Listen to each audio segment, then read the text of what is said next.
Je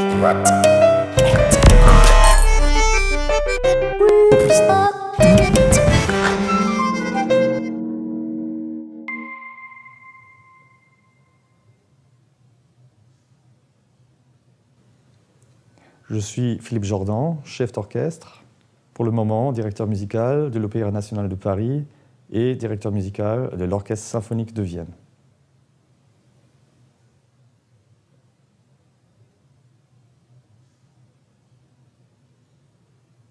Bon, pour un chef d'orchestre, c'est évident qu'il faut jouer un instrument. Il faut avoir la sensibilité pour l'instrument, il faut avoir la sensibilité pour les musiciens, leur façon de jouer, les difficultés, les défis qu'ils ont à jouer. Et bien sûr, pour un chef d'orchestre, l'instrument principal, c'est le piano, parce que le piano, quelque part, remplace quelque part l'orchestre, parce que c'est un instrument polyphonique, un instrument harmonique. J'ai joué du piano, j'ai commencé avec le piano à 6 ans, j'ai fait du violon à 11 ans. Je n'étais pas très bien dans le violon, mais c'était très important d'avoir fait 8 ans de violon parce que on gagne une grande connaissance de l'instrument et de la technique et de ce qu'on maintenant on peut demander des violonistes ou des cordes dans un orchestre. Et ce qui était très très important pour moi en Suisse, c'était les Zürcher Sängerknaben que je fais. Je suis entré à 8 ans, je fais une 5aine d'années et c'était très très important pour moi, une grande révélation parce que c'était social.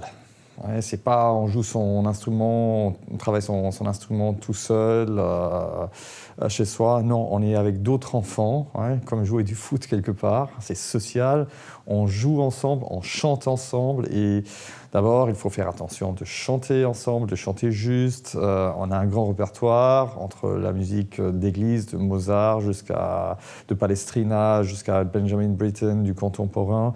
On a fait des tournées de concerts en Europe et partout. Et c'était l'envie de faire la musique ensemble. Et ça m'a formé beaucoup parce que le travail de chef d'orchestre, c'est quelque chose de social. On fait de la musique avec des autres. Et on forme, on guide, mais en même temps, on n'est pas seul.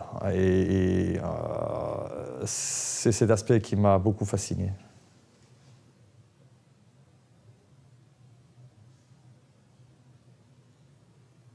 Oui, bien sûr, parce que pour la formation d'un chef d'orchestre, c'est pas tellement évident, parce que comment on travaille ce métier chef d'orchestre.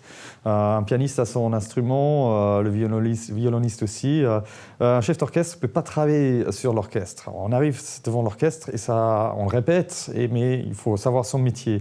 Alors le chemin traditionnel de le faire, comme on fait tous les anciens chefs, c'était d'être chef de chant dans un Stadttheater, un théâtre de ville, où on joue au piano, les opéras, on travaille avec les chanteurs, on fait la mise en scène et tout ça. Ce chemin traditionnel dans le Stadttheater, c'est très important comme une formation où on peut, comment on dit, learning by doing, hein, vraiment dans le pratique. Et le chef d'orchestre, c'est un métier très très pratique. Et puis, évidemment, j'aurais bien voulu faire ça en Suisse. Hein. Il y a des théâtres, des petits théâtres comme Saint-Gall, Lucerne, Bienne, toujours. On peut faire ça. Sauf que le choix n'est pas énorme. Hein. Ces traditions se trouvent surtout dans le théâtre en Allemagne. Chaque petite ville a son petit théâtre avec sa troupe, son orchestre, son ballet. On fait aussi du théâtre avec les comédiens. Et là, j'ai eu la chance à Ulm, pas trop loin de la Suisse, alors c'était plutôt bien, où j'ai eu la chance de passer mes premières 5 années de carrière là-bas en apprenant le métier du chef de chant tout d'abord, et puis le métier du chef d'orchestre comme Kapellmeister, où j'ai vraiment pu apprendre mon répertoire dont je me sers, et la pratique et l'expérience dont je me sers aujourd'hui.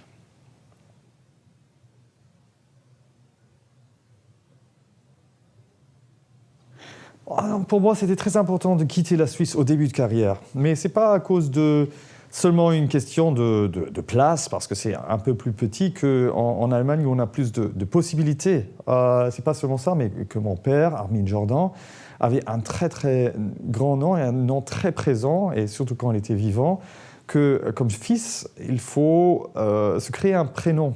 Ouais, il ne faut pas être le fils d'eux, surtout quand on fait le même métier. Et c'était très important de m'éloigner quelque part Et comme je vous dis, au tout début de carrière, au Stadttheater, c'était des années de galère, comme on dit, quelque part. Ouais, c'était très important de faire toute façon de travail pour apprendre le métier. Après, c'était un peu de pionnier, les années d'expérience où j'ai voyagé beaucoup. D'abord, j'étais à Berlin, assistant chez Daniel Barenboim, puis ça m'a fait voyager beaucoup partout dans le monde, tous les opéras, les festivals, les orchestres aux États-Unis, en Europe, pour faire les expériences, comment marche cet orchestre, comment est la façon de travailler là-bas, quelle est la particularité de son de cet orchestre, comment est la mentalité de cette maison, ou le fonctionnement d'une maison, d'un orchestre. Et c'est là, il faut avoir ces expériences avant de retourner à ce qui est très important, de savoir ce qu'on veut. Ouais, il faut d'abord voir ce qui est possible. Et c'était plutôt là, à la fin de ces années, avant où j'ai vraiment mes années de, comment on dit, Aufbaujahre, les années où j'ai monté ma place à Graz, où j'étais en Autriche, directeur musical. C'était en revenant en Suisse où j'ai pu redécouvrir mes origines. Ouais, où d'abord, il faut s'éloigner un peu. Ouais, et c'était surtout à l'Opéra de Zurich où Alexander Pereira m'a invité, où avait le grand courage et la grande confiance à mon âge, à l'époque, de m'offrir le travail comme directeur musical à l'Opéra de Zurich, que j'ai d'ailleurs pas accepté à l'époque parce que je me sentais pas prêt, que mon père était encore vivant et trop présent. Pourtant, j'ai beaucoup travaillé là parce que c'est une très très bonne maison d'opéra, un très bon orchestre avec des chanteurs de toute grande qualité, suisse mais international en même temps, où j'ai pu redécouvrir mes origines quelque part. Et vous parlant aussi, d'abord j'ai plutôt fait ma carrière en Allemagne, en Autriche, alors c'est-à-dire plutôt le côté germanique de ma culture. C'est après, en arrivant à Paris, je pouvais aussi un peu explorer mes côtés latins quelque part, qui étaient beaucoup plus présents chez mon père, pour compléter un peu ce côté-là qui est absolument dans l'identité suisse aussi.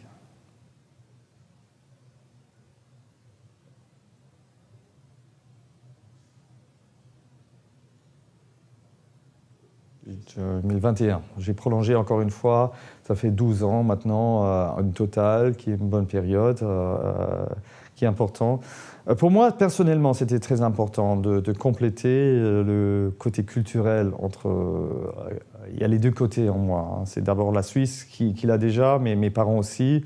Un pays, ma mère plutôt germanique, mon père plutôt latin. Et c'est les deux affinités qui vivent en moi et que j'ai besoin de vivre. Et ici, d'abord, le travail, c'est extraordinaire parce qu'on a un orchestre de toute première classe, une maison internationale. On veut dire deux maisons parce que l'Opéra de Paris, c'est le vieux Palais Garnier et l'Opéra Bastille. Alors, on a tous les moyens de faire. Et ce que j'aime bien chez cet orchestre, c'est un orchestre français dans le meilleur sens, c'est-à-dire avec un son très très transparent, lucide, lumineux, fin, ce qui ne correspond pas du tout à un orchestre germanique qui est un côté plutôt profond, si on veut lourd ou épais, mais dans le meilleur sens, mais plus intense.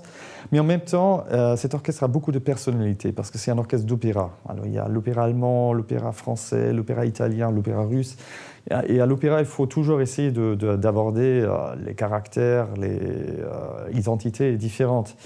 Et avec cet orchestre, je peux l'explorer partout. Et c'est une grande chance. Et c'est vraiment là où j'ai pu faire ma première grande marque quelque part. Ce que je peux d'ailleurs faire maintenant aussi à Vienne avec l'Orchestre symphonique de Vienne, où je suis aussi directeur musical. Ici un orchestre lyrique, là-bas un orchestre symphonique, ici un orchestre français, latin, là-bas autrichien, germanique. Cet échange entre les deux cultures, c'est une richesse qui est très très important et très, très fascinant à vivre.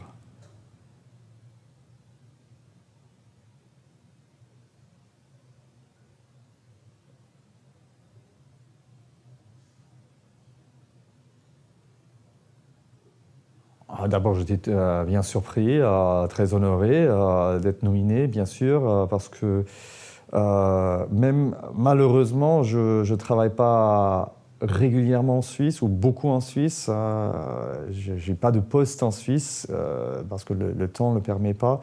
Mais je vois évidemment une mission culturelle quelque part parce que j'ai fait toute ma formation en Suisse, la façon de faire de la musique, la façon de comprendre la musique. J'ai bien vécu les premières 20 ans de ma vie là-bas. Mon père a fait énormément, était un patriote extraordinaire pour la Suisse et qui a fait toute sa carrière, au contraire de moi en Suisse. Moi, je le ressens de la même façon de lui, sauf que comment on dit, le représente quelque part à l'extérieur. Et je sens ça comme une grande honneur, d'une part, mais aussi d'une certaine responsabilité d'autre part.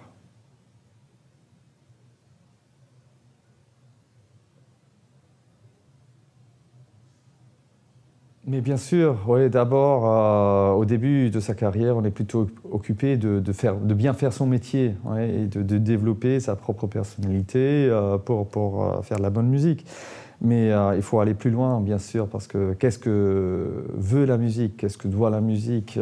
Quel est le message de la musique quelque part? Et ça, c'est pas seulement un message culturel, mais c'est aussi un message social,